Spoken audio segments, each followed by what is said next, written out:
നമ്മുടെ രാജ്യ തലസ്ഥാനത്തെ സ്തംഭിപ്പിച്ചുകൊണ്ട് കഴിഞ്ഞ നാളുകളിൽ നടന്ന കർഷക സമരങ്ങൾ എല്ലാവർക്കും ഓർമ്മയുള്ളതാണ്. ആ കർഷക സമരത്തിൻ്റെ പശ്ചാത്തലത്തിൽ നിന്നുകൊണ്ട് കർഷക സമരത്തിൽ പങ്കെടുക്കുകയും അറസ്റ്റ് വരിക്കുകയും ചെയ്ത കേരളത്തിൽ നിന്നുള്ള നമ്മുടെ കർഷക സുഹൃത്ത്, കർഷക നേതാവ്, പാലാ കർഷക വേദിയുടെ പ്രസിഡന്റ് കൂടിയായ ശ്രീ റോജർ സെബാസ്റ്റ്യൻ ആദരിച്ചുകൊണ്ട് അഡ്വക്കേറ്റ് KV ബിജു, രാഷ്ട്രീയ കിസാൻ മഹാസംഘിൻ്റെ നാഷണൽ കോർഡിനേറ്റർ സംസാരിക്കുന്നു.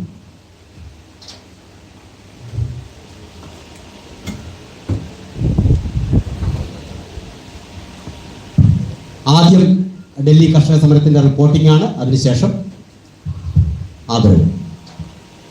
ബഹുമാനപ്പെട്ട അധ്യക്ഷൻ, വേദിയിലിരിക്കുന്ന മറ്റ് വ്യക്തികളെ, പ്രിയ സഹോദരി സഹോദരന്മാരെ,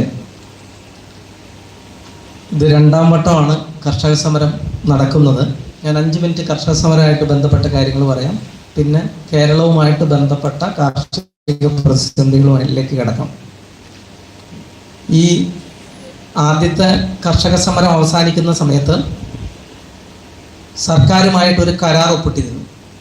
ആ കരാർ വ്യവസ്ഥകൾ ഇതേവരെ പാലിച്ചില്ല. അതിലെ ഏറ്റവും ആദ്യത്തെ വ്യവസ്ഥ എന്ന് പറയുന്നത് താങ്ങുവിലയുമായിട്ട് ബന്ധപ്പെട്ട് സ്വാമിനാഥൻ കമ്മീഷൻ്റെ റിപ്പോർട്ടിൻ്റെ അടിസ്ഥാനത്തിൽ C2+50 ഫോർമുലയുടെ അടിസ്ഥാനത്തിൽ ഒരു കമ്മിറ്റി അത് നൽകുന്നതിന് വേണ്ടിയിട്ട് ഒരു കമ്മിറ്റി ഉണ്ടാക്കുകയും ആ കമ്മിറ്റിയുടെ നിർദ്ദേശപ്രകാരം അത് ഉറപ്പാക്കുന്നതിന് വേണ്ടിയിട്ടുള്ള നിയമം ഉണ്ടാക്കുമെന്നാണ് കരാറുണ്ടാക്കിയത്. അത് പാലിക്കാത്തത് കൊണ്ടാണ് പ്രധാനമായിട്ട് ഈ രണ്ടാമത്തെ ഈ കർഷക സമരം തുടങ്ങിയത്. ആദ്യത്തെ കർഷക സമരത്തിൽ ഭാഗമായിരുന്ന കക്ഷി രാഷ്ട്രീയത്തിൻ്റെ ഭാഗമായിട്ട് പ്രവർത്തിക്കുന്ന കർഷക സംഘടനകളെ തുറന്നു കാണിച്ചുകൊണ്ട് കക്ഷി രാഷ്ട്രീയത്തിന് അതീതമായിട്ട് പ്രവർത്തിക്കുന്ന സംയുക്ത കിസാൻ മോർച്ച നോൺ പൊളിറ്റിക്കലിൻ്റെ പേരിലാണ് ഇപ്പോൾ ഡൽഹിയിൽ സമരം നടക്കുന്നത്. സമരം ഫെബ്രുവരി 13-ാം തീയതി പഞ്ചാബിലെ 3 സ്ഥലങ്ങളിൽ, അമൃത്സർ ഉൾപ്പെടെ 3 സ്ഥലങ്ങളിൽ നിന്ന് പുറപ്പെട്ടു. ഡൽഹിയിലെ പഞ്ചാബ് ഹരിയാന അതിർത്തിയിലെ 2 സ്ഥലങ്ങളിലെ ശംഭു ബോർഡർ, കനോലി ബോർഡർ, ഈ 2 സ്ഥലങ്ങളിലായിട്ടാണ് കർഷകരെ കേന്ദ്രീകരിച്ചിരിക്കുന്നത്. ആദ്യത്തെ പദ്ധതി എന്ന് പറയുന്നത് അവിടെ നിന്ന് വന്ന് ഡൽഹി അതിർത്തിയിൽ എത്തുക എന്നുള്ളതായിരുന്നു. പക്ഷേ മുമ്പൊന്നും കാണാത്ത വിധം വലിയ തയ്യാറെടുപ്പോട് കൂടിയിട്ട് സർക്കാരുകൾ തടഞ്ഞു. നിങ്ങളെല്ലാവരും മാധ്യമങ്ങളിലൊക്കെ കണ്ടു. റോഡിൽ മുഴുവൻ തന്നെ കമ്പി അടിച്ച് കയറ്റി, ട്രാക്ടർ നല്ല മനുഷ്യർക്ക് നടക്കാൻ പറ്റാതെ വലിയ ബാരിക്കേഡുകൾ തീർത്തു. അപ്പോൾ ഇതേവരെ നമ്മളുടെ തീരുമാനം എന്ന് വെച്ച് കഴിഞ്ഞാൽ 2 പ്രാവശ്യം ആ ബാരിക്കേഡുകൾ തകർത്ത് കയറാനുള്ള ശ്രമം നടന്നു. രണ്ടാമത്തെ ശ്രമത്തിൻ്റെ ദിവസമാണ് ശുഭകരൺ സിംഗ് എന്ന് പറയുന്ന പഞ്ചാബിലെ 24 വയസ്സുള്ള യുവ കർഷകൻ്റെ മരണം നടക്കുന്നത്. ഇതേവരെ അത് വെടിവെപ്പിലാണെന്ന് അത് പോസ്റ്റ്മോർട്ടം റിപ്പോർട്ടിൽ തെളിഞ്ഞു. ഇതേവരെ ശുഭകരൺ അടക്കം 6 പേര് അവിടെ ഈ സമരവുമായിട്ട് ബന്ധപ്പെട്ട് മരിച്ചിട്ടുണ്ട്. 7 പേരുടെ കാഴ്ച പൂർണ്ണമായിട്ട് നഷ്ടപ്പെട്ടിട്ടുണ്ട്. അത് കാലാവധി കഴിഞ്ഞ ടിയർ ഗ്യാസ് ഷെല്ലുകൾ ഉപയോഗിച്ചത് വഴി കണ്ണിന് തകരാറ് സംഭവിച്ചിട്ടാണ് 7 പേരുടെ കാഴ്ച പൂർണ്ണമായിട്ട് നഷ്ടപ്പെട്ടിട്ടുള്ളത്.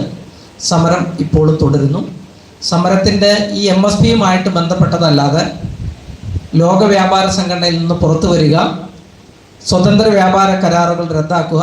നമ്മൾ സ്വതന്ത്ര വ്യാപാര കരാർ എന്ന് പറയുമ്പോൾ ഇന്ത്യ ഒപ്പിട്ട ഇൻഡോ ശ്രീലങ്ക കരാർ മുതൽ ഏറ്റവും അവസാനം ഒപ്പിട്ട ഇൻഡോ ഓസ്ട്രേലിയ കരാർ വരെയുള്ള 16 കരാറുകളുടെ ദുരന്തങ്ങൾ ഏറ്റുവാങ്ങിയ ഒരു ജനതയാണ് കേരളത്തിലെ ആളുകൾ എന്ന് പറയുന്നത്. ഇന്നും കേന്ദ്ര സർക്കാർ പുതിയ കരാറുകൾ ഒപ്പിടുന്നു. ഇൻഡോ ശ്രീലങ്ക കരാർ കൊണ്ട് തന്നെ കുരുമുളക്, തേങ്ങ ഇതുപോലുള്ള ഉൽപ്പന്നങ്ങളെയൊക്കെ ബാധിച്ചു. അതുകൊണ്ട് നമ്മളെ സംബന്ധിച്ചിട്ട് ഈ സ്വതന്ത്ര വ്യാപാര കരാർ ചർച്ചകൾ നിർത്തിവെക്കുക, ഒപ്പിട്ട കരാറുകളിൽ നിന്ന് പിന്മാറുക എന്നുള്ള ആവശ്യം എന്ന് പറയുന്നത് വളരെ പ്രധാനപ്പെട്ടതാണ്. അത് ഇതിൻ്റെ ഒരു ആവശ്യമാണ്. പിന്നെ ചില്ലറ വ്യാപാര മേഖലയിലും കാർഷിക മേഖലയിലും കുത്തകവൽക്കരണത്തിനെതിരായിട്ടുള്ള നയവും നിയമവും രൂപീകരിക്കുക എന്നുള്ളതാണ് നമ്മളുടെ മറ്റൊരു ഡിമാൻഡ് എന്ന് പറയുന്നത്. ലോകം മുഴുവൻ വിത്ത് മുതൽ ചില്ലറ വിൽപ്പന വ്യാപാര മേഖല വരെ കോർപ്പറേറ്റുകൾ കൈയടക്കിയിരിക്കുകയാണ്. വിത്തിൻ്റെ മേഖലയിൽ 2 കമ്പനികൾ 42% വിപണി കൈയടക്കി ലോകം മുഴുവൻ. വളത്തിൻ്റേതാണെങ്കിൽ 9 കമ്പനികൾ 40% വിപണി കണക്കി. പെസ്റ്റിസൈഡിൻ്റേതാണെങ്കിൽ നമ്മൾ എടുക്കുകയാണെങ്കിൽ 4 കമ്പനികൾ 62% വിപണി കൈയടക്കി.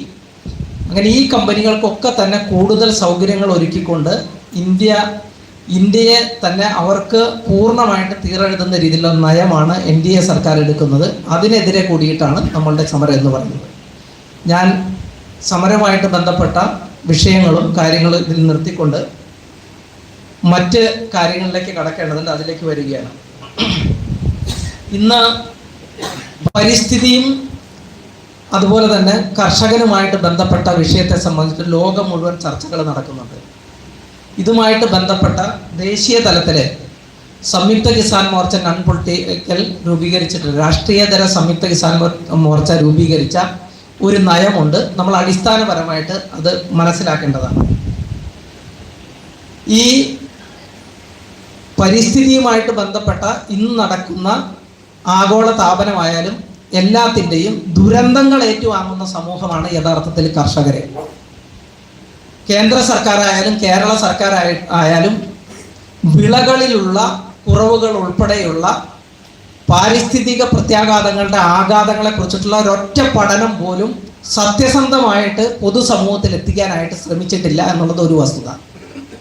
ഒരു വശത്ത് കർഷകർ ഇതിൻ്റെ ദുരന്തങ്ങൾ ഏറ്റുവാങ്ങുന്ന അതേ സമയത്ത് തന്നെ അതേ ദുരന്തങ്ങൾക്ക് പരിഹാരമായിട്ട് സർക്കാർ നിർദ്ദേശിക്കുന്ന കാര്യങ്ങൾ ഏറ്റവും ദുരിതം അനുഭവിക്കുന്നത് കർഷകരും ആദിവാസികളുമാണെന്ന് നമ്മൾക്ക് കാണാൻ സാധിക്കും.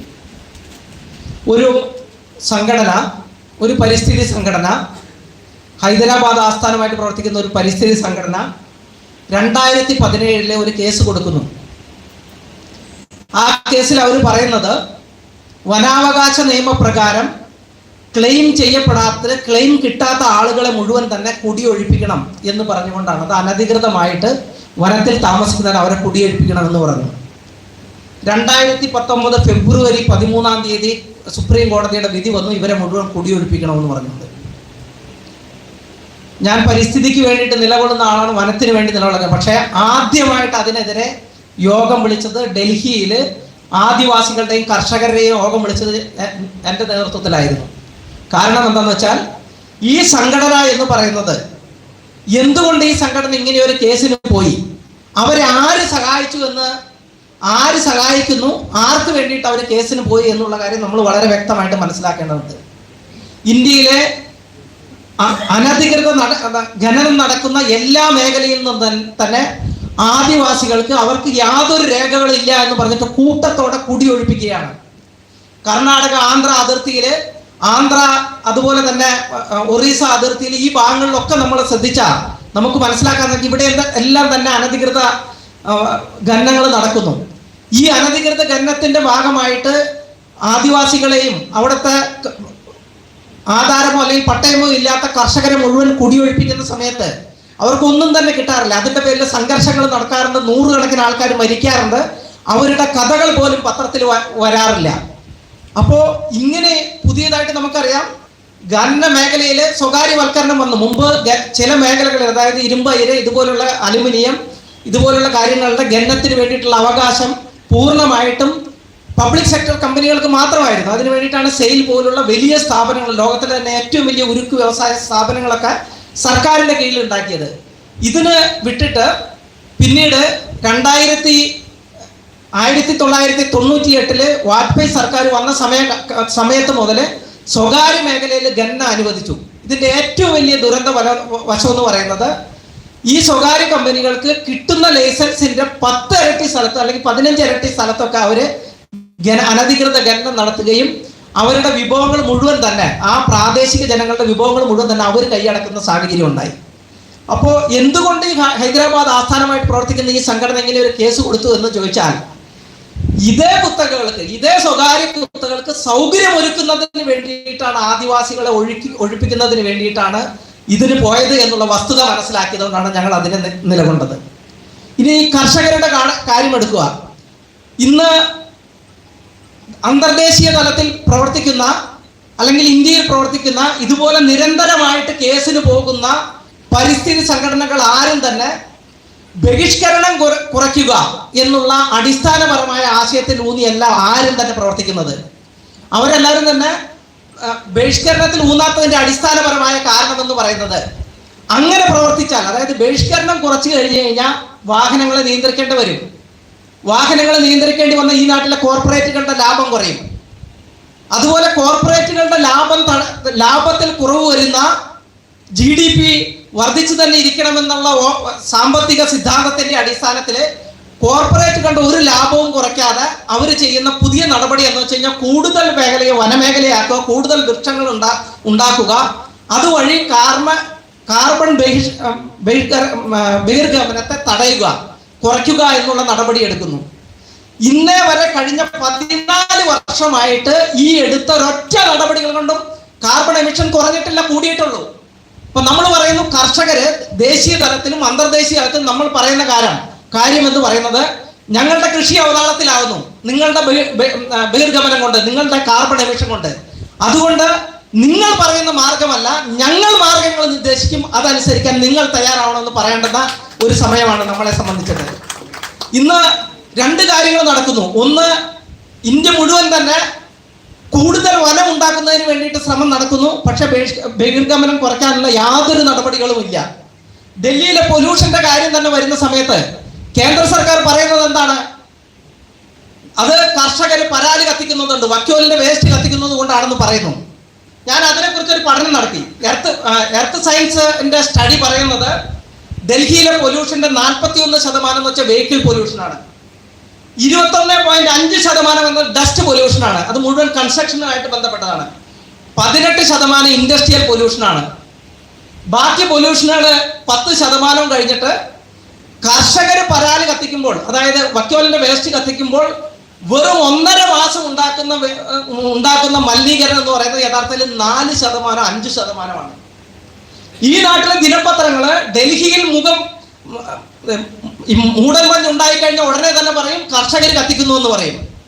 എന്തുകൊണ്ട് ഇവരാരും തന്നെ, പത്രങ്ങളായാലും സർക്കാരും തന്നെ 41% വരുന്ന വെഹിക്കിൾ പൊല്യൂഷൻ കൊണ്ട് അത് നിയന്ത്രിക്കാനുള്ള യാതൊരു നടപടികളും എടുക്കുന്നില്ല. അതെടുത്തു കഴിഞ്ഞാൽ, അത് മുഖ്യ വിഷയമായി കഴിഞ്ഞാൽ വാഹനങ്ങളുടെ എണ്ണം നിയന്ത്രിക്കും, ഈ കോർപ്പറേറ്റുകളുടെ ലാഭത്തിൽ കുറവ് വരും.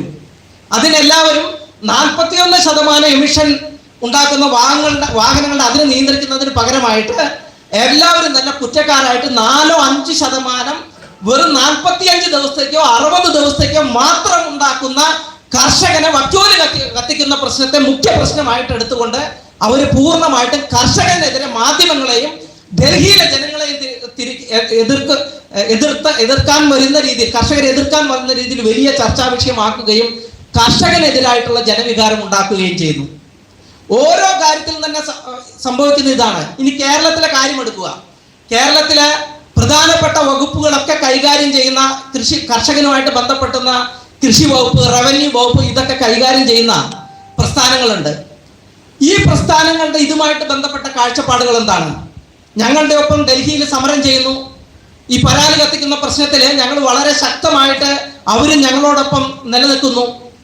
ഈ ആളുകളൊക്കെ കർഷകന്റെ ഇവിടുത്തെ പ്രശ്നങ്ങളുടെ കാര്യം വരുന്ന സമയത്ത്, ബഫർ സോണിന്റെ പ്രശ്നം വരുന്ന സമയത്ത്, അല്ലെങ്കിൽ വനവിസ്ഥിതി കൂട്ടുന്ന കാര്യങ്ങളിൽ ഇവരെടുക്കുന്ന നടപടികളുടെ കാര്യം വരുന്ന സമയത്ത് എന്തുകൊണ്ട് സത്യസന്ധമായിട്ട് കേന്ദ്ര സർക്കാരിനെതിരെ നിങ്ങളുടെ ഈ നിലപാട് തെറ്റാണ് എന്ന് പറയാനായിട്ടും കേന്ദ്ര സർക്കാരിനെതിരെ വ്യക്തമായിട്ട് ഈ കാര്യങ്ങൾ സൂചിപ്പിച്ചുകൊണ്ടുള്ള ഒരു കത്ത് എഴുതാൻ എന്തുകൊണ്ട് ഈ പാവപ്പെട്ടവന്റെ പാർട്ടിക്കാരനും കർഷകന്റെ കൂടെ എന്നും ആദിവാസിയുടെ കൂടെ എന്നും പറയുന്ന ഇവർക്ക് എന്തുകൊണ്ട് നിലനിൽക്കാനായിട്ട് കഴിയുന്നില്ല?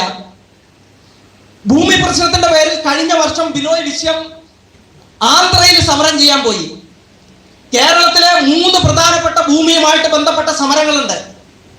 ആ 3 സമരങ്ങൾ എന്ന് പറയുന്നത് കോർപ്പറേറ്റുകളുടെ കയ്യിലുള്ള ഭൂമി കാലാവധി തീർന്നത് ഞങ്ങൾക്ക് തരണമെന്ന് പറഞ്ഞിട്ട് ഈ നാട്ടിലെ ഭൂരഹിതരായ ആദിവാസികളും പട്ടികജാതി പട്ടികവർഗ വിഭാഗങ്ങളും നടത്തുന്ന സമരങ്ങളാണ്. എന്തുകൊണ്ട് അതേ സമരത്തെ പട്ടികജാതിക്കാരനും കർഷകനും വേണ്ടിയിട്ട് നിലകൊള്ളുന്നു പറഞ്ഞ, പാവപ്പെട്ടവന് വേണ്ടിയിട്ട് നിലകൊള്ളുന്നു പറഞ്ഞ് ഇവർക്ക് എന്തുകൊണ്ട് അതിനെ പിന്തുണയ്ക്കാനായിട്ട് കഴിയുന്നില്ല? അങ്ങനെയുള്ള സമരങ്ങളിൽ ഇവരാരുടെ ഭാഗത്താണ്?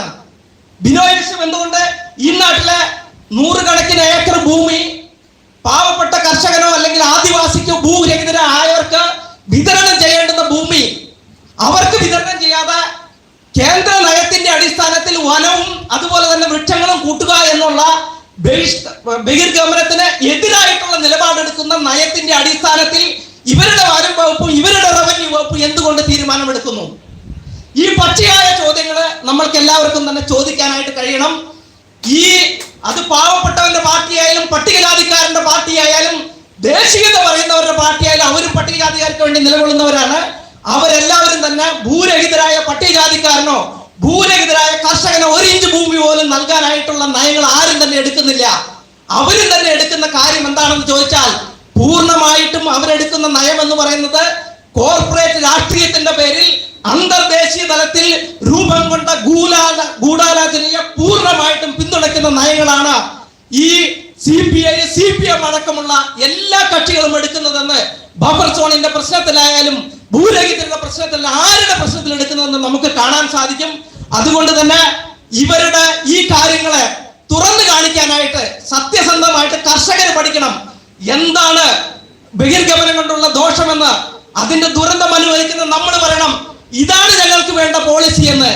അങ്ങനെയുള്ള ശക്തമായ നിലപാടുകൾ പറയുകയും ആ നിലപാടിന്റെ അടിസ്ഥാനത്തിൽ സർക്കാരുകളെ കൊണ്ടും രാഷ്ട്രീയ പ്രസ്ഥാനങ്ങളെ കൊണ്ടും തീരുമാനം എടുക്കാൻ കഴിയുന്ന ചങ്കുറ്റമുള്ളവരായിട്ട് നമ്മൾ മാറണം എന്ന് മാത്രം ഇത്രമാത്രം പറഞ്ഞുകൊണ്ട് ഞാൻ എൻ്റെ വാക്കുകൾ നിർത്തുന്നു. വന്ദേ മാതരം. നമുക്ക് അടുത്തതായിട്ട് ഡൽഹി കർഷക സമരത്തിൽ സജീവമായി പങ്കെടുത്ത് ഈ ഇന്ത്യയിലാകമാനം കോർഡിനേഷൻ നടത്തിയ അഡ്വക്കേറ്റ് KV ബിജുവിനെ ആദരിക്കുന്ന ചടങ്ങാണ്. അതിനായി നമുക്കെല്ലാം സുപരിചിതനായ ശ്രീ ജെയിംസ് വടക്കൻ സാറിനെ ആദരപൂർവ്വം ക്ഷണിക്കുകയാണ്.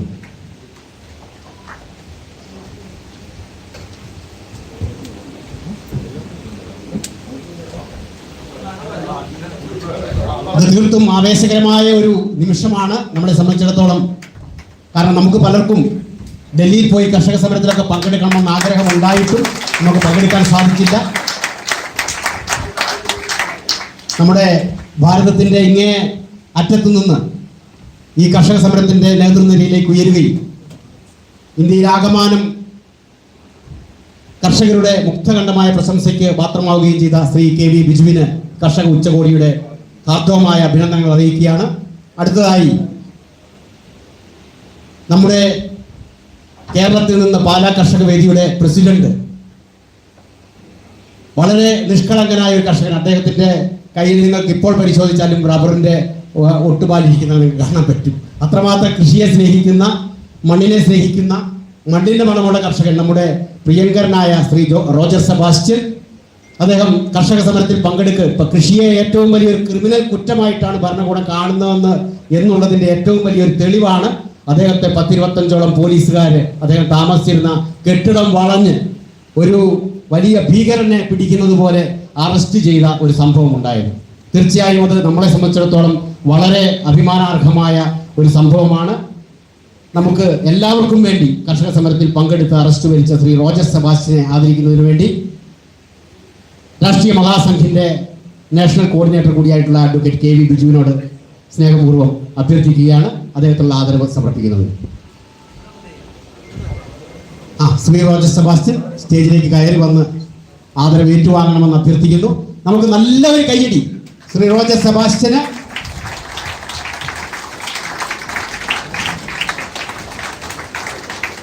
ഒരുപാട് ജീവൻ പൊലിഞ്ഞിട്ടുണ്ട് ഡൽഹിയിലെ കർഷക സമര വേദികളിൽ. നമുക്കെല്ലാം അറിയാം, കർഷക സമരത്തിൽ പങ്കെടുക്കുന്നതിന് വേണ്ടി വളരെ ആവേശത്തോടു കൂടി ഡൽഹിയിലേക്ക് വണ്ടി കയറി അദ്ദേഹത്തെ അറസ്റ്റ് ചെയ്ത് തിരിച്ചയക്കുകയാണ് ഉണ്ടായത്. നമ്മുടെ റോജർ സെബാസ്റ്റ്യൻ ഡൽഹിയെ ഞെട്ടിച്ചിട്ടാണ് വന്നിരിക്കുന്നത്. അതുകൊണ്ട് തന്നെ ഇന്ന് ഉച്ചകോടി അദ്ദേഹത്തിൻ്റെ ആ ഒരു മഹനീയമായ പ്രവർത്തനത്തിന് അഭിവാദ്യങ്ങൾ അർപ്പിക്കുകയാണ്.